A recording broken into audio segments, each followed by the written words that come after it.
Yo, back on the mukbang. Got that Popeye. Feel me? Where we get?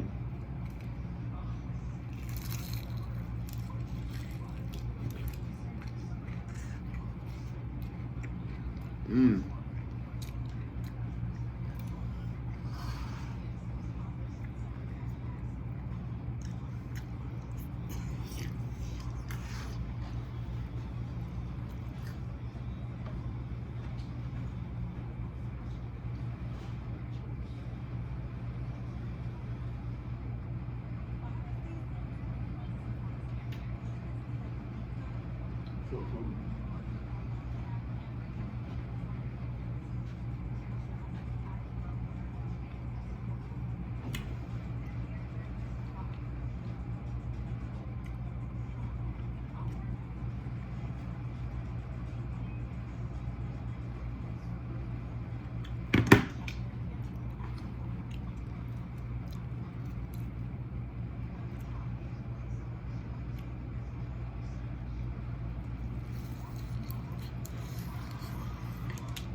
That's an iron soul.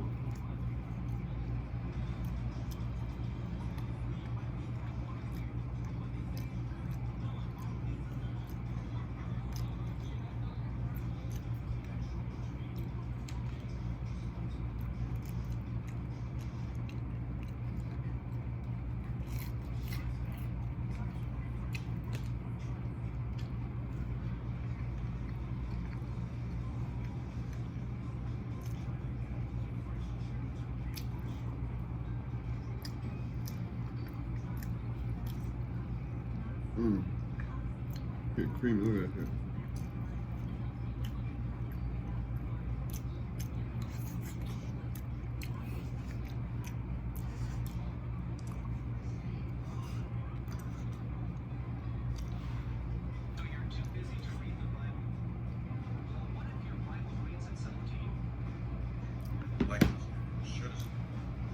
About the bath.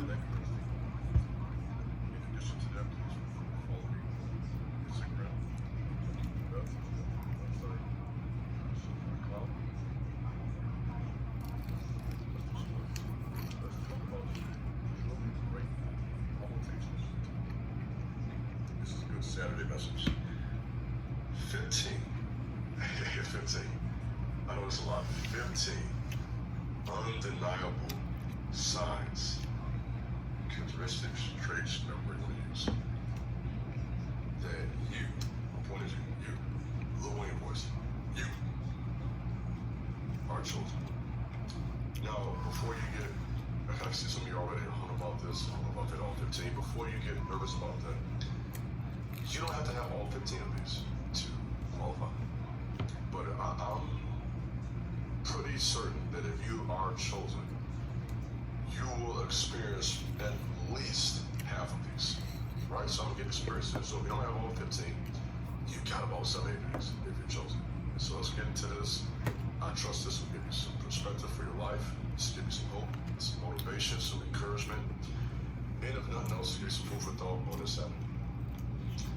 Okay, number one, you've had one or more, several near-death experiences.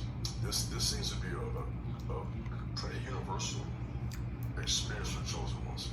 It's because there are dark forces out there that really want to take you out. They don't want you to be here. And so you may have battled with suicidal thoughts throughout your life. You may have had close calls with car accidents. I remember when I was like 6, 7 years of age, out in Maywood,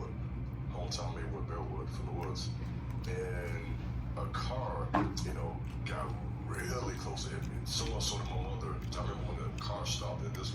Thank God it has good brakes. So put that way. Whoever you were, man, praise God, you got them brakes changed. You did. It ought to be gone. And you just so you heard the brakes from. Let's just say my house was maybe 10 houses from this busy street going to a park. And this was actually the park that eventually was transformed into, they had like Reeboks on the court and whatnot.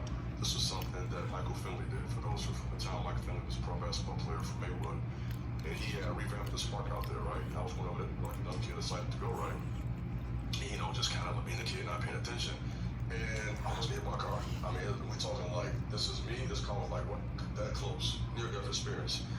And my mother was howling, screaming, she can't run because she just thought I was gone because of all the noise, commotion. And so, you know, I've had that type of stuff happen to me a lot in my life. And so when you're a chosen one, you gotta realize that there's a real devil and demons that don't want you here. And so you have had at least one near-death experience, if not more, in your lifetime. Number two, and these are not in order of importance, I'm just talking, chopping up on a Saturday. Number two, you tend to have an extreme personality, right?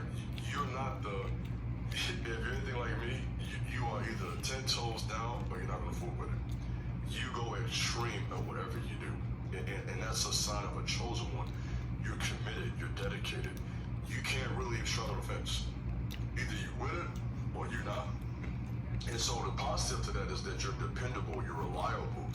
People know if they give you something, you got it. The problem with this is you sometimes run people over on the way to get there because you're so goal oriented. I'm talking to you now. You're focused, you're driven. And when you're like that, you sometimes struggle with how you interact with the people. And you can offend people, even when it's not your intention.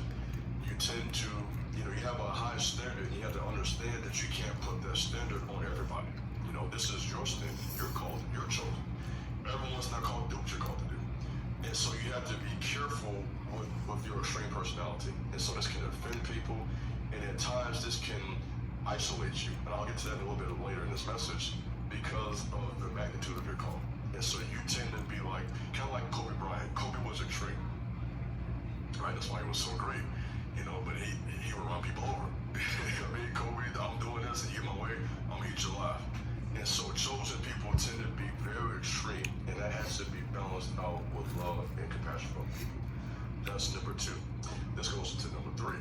Number three, you tend to be moody, right? You have real high highs and low lows as a chosen one. And this comes for a number of reasons. I don't want to get ahead of myself. I'll explain why a little later in this video. But number three, you tend to be moody, right? You have these mood swings because you face a spiritual pressure that other people don't face. You know, you go through things others don't go through. And granted, you know, life is hard for everybody. I understand that. I'm not saying that it's easy. It's hard for us, easy for everybody else. It's hard for everybody. But in your case, you go through things that just are different.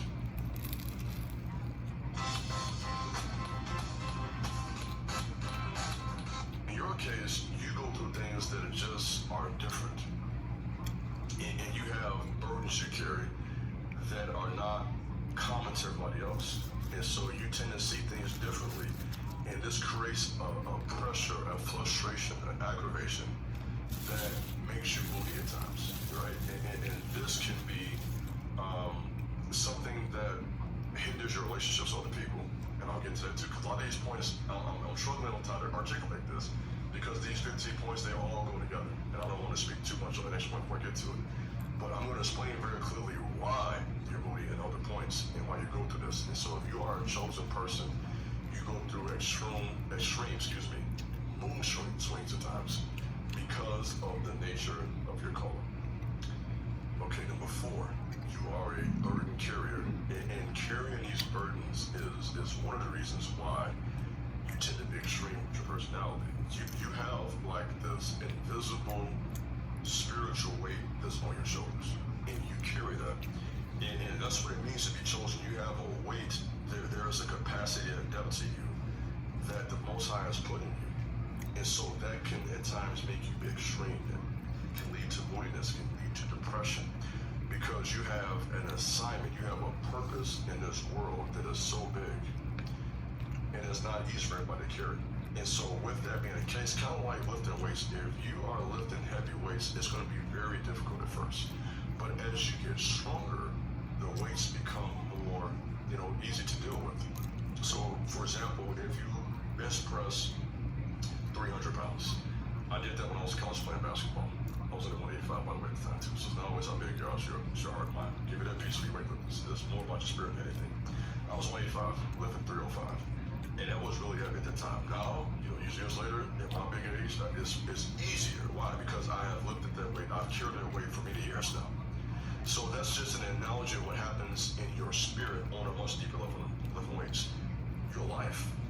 God will at times put burdens on chosen people. He gives us assignments, responsibilities that are, man, this is heavy. God, why are you doing this to me? It's hard. And that leads to moodiness. That leads to the extreme personality you have, because you got to be extreme to be who you are. And so you're going to read more than the average person. You're going to pray more than the average person. You're going to think deeper than the average person. You're in a real sense, you are built different. That's not to say you're better than nobody. We're not saying that, but you're built different. You're different. You talk different. You act different. I remember one time a coworker told me this at work. He said, "No, man, you're different, man." He said, "You talk different, you walk different, you act different.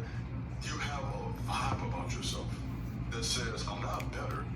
Because people often, and I gotta stress this, because people often think different means better, right? And this is why people get offended by you. They think, who do you think you are? I'm not better than you, but I am different than you. We're not the same. And that doesn't mean that I'm better than you. And you have to understand that I am different. I act different. I talk different. I think different than you. I operate differently than you do. And that's not because I'm better. It's because the Most High has put these burdens on me, and He has chosen me. He has chosen you for this task. Number 5 and 6 really go hand in hand, so I'll give you these two together.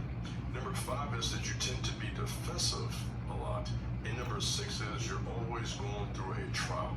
And these two go hand in hand. When you are a chosen one, you find yourself consistently going through difficulty. It's because the Most High wants to build some strong character in you that only comes through hard times. And so you're always being attacked. And because you're always being attacked, isolated, alone, you're going through this in your spirit, you tend to be defensive. And you're not defensive because you're insecure. You're defensive because you actually do feel. In other words, you have not allowed life to make you cold like so many people. So many people out here, they don't feel anymore. They don't care. They are, when they say unbothered, they mean that. They are unbothered. They have no emotion. They don't care about others. It's like looking into some cold eyes. Whereas you're not like that. You actually still care. See, you don't understand how powerful it is that you actually care. So many people, they don't care anymore. It's all about them, and that's it. I'm full. But the fact that you have a desire to make the world better, to help people to live righteous, you're rare. You know how Mellow got that tattoo on his arm? Rare? You're rare. Everybody ain't like you. Trust me, I can tell you. At this point in my life, I done met a lot of people. Okay, and some people out there, they are cold. They don't care about you. You understand? And so when you are chosen, you actually feel. And so you're defensive because you're constantly being attacked. And the reason you're being attacked is because there are dark forces out there, demons and Satan, to be more direct, that want you to be like them. They don't like you being righteous. They don't like you doing the right thing. So the objective is to make you evil. That's the goal, is to make you like everybody else. And so you're constantly being attacked and pushed to a corner like, come on. It's kind of like devil say, come on, hit me. Like, come on, get bad, be evil, curse, do something wrong. You're constantly trying to be pushed to the corner, and you're mad at the point and say, no, I'm not doing that. That's a chosen person. That's your authority now. You're chosen. There's an agenda to make you evil. You did it? And God's like, no, this one's different. You can't have this one though. You can't have him. You can't have her. They're different. That's what he's about chosen. You have literally been chosen by God. It's like, you got all these people out there, and God says, you come here. You, sis, bro, I got something for y'all. You all different. And so when you are that, prepare for a lot of attacks. Prepare to always be going through trials and hardship, because you have to be purer than the average person. You have to be stronger. You have to be wiser. You have to be more useful. And so you're going to consistently face attacks. And this will sometimes lead to you being defensive. Point 7, you will endure a lot of unfair or mistreatment. Number 8, you have very strong judgment or discernment. So 7 and 8 go hand in hand. You're constantly enduring mistreatment, things that are not fair. And because of that, your discernment increases. And so you're consistently going through trials. You're consistently facing pain, isolation, thinking differently. Because all the pain and isolation and suffering leads you to do what? To watch videos like this. To read books, to write, to reflect, to journal, to meditate. All of that suffering leads you to find some type of peace somewhere.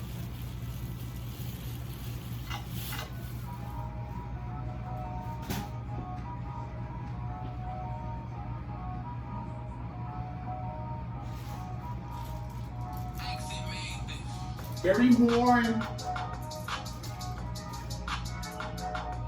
I told you, I'm the one.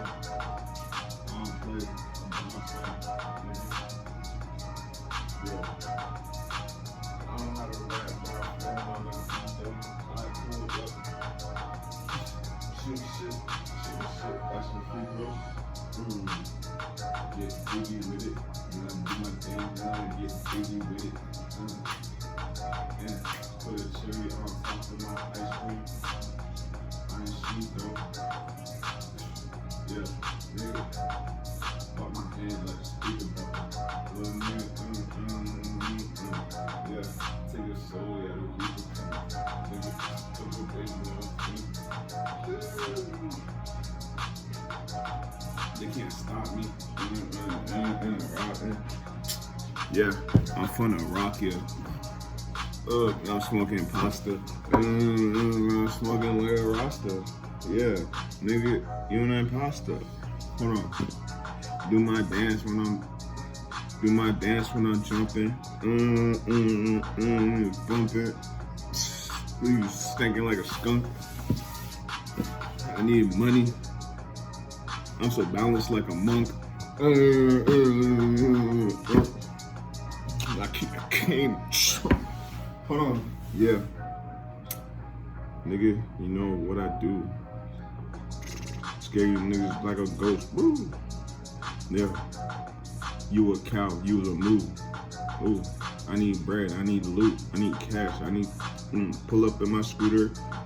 Skirt. Yeah.